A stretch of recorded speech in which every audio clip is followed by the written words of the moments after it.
பொங்கல் பரிசு நவம்பர் 15 முதல் இலவச வேட்டி புடவை விநியோகம்.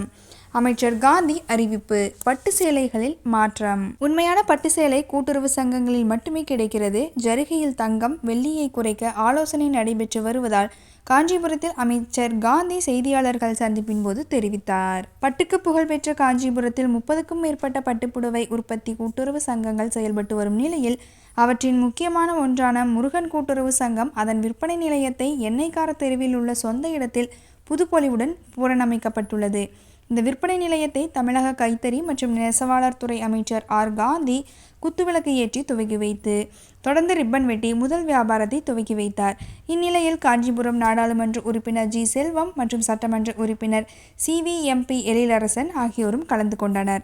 இதனைத் தொடர்ந்து செய்தியாளர்களை சந்தித்த அமைச்சர் காந்தி திமுக ஆட்சியில் கைத்தறி நெசவாளர்களுக்கு முக்கியத்துவம் அளிக்கப்பட்டு வருவதாகவும் பொங்கலுக்கு வழங்கப்படும் இலவச வேட்டி சேலைகள் மிகவும் தரமாக இருப்பதால் அனைவரும் கட்டி மகிழ்வதாகவும் குறிப்பிட்டார்.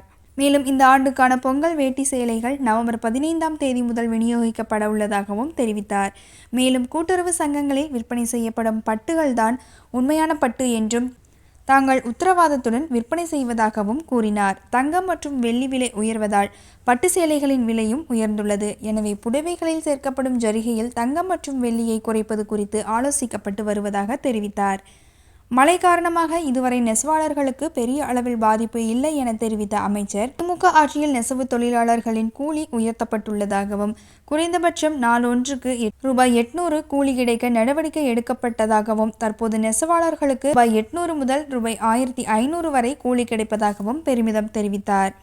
மேலும் கோ-ஆப்டெக்ஸ் நிறுவனம் அதிமுக ஆட்சியில் 10 ஆண்டுகளில் 9 ஆண்டுகள் நஷ்டத்தில் இயங்கிய நிலையில் திமுக ஆட்சிக்கு வந்த முதல் ஆண்டிலேயே 9 கோடி ரூபாய் லாபம் ஈட்டியதாகவும் 58 சொசைட்டிகள் நவீனமயமாக்கப்பட்டதால் வியாபாரம் அதிகரித்து கூட்டுறவு சங்கங்கள் லாபத்தில் இயங்க தொடங்கியுள்ளதாகவும் அமைச்சர் காந்தி விளக்கினார்.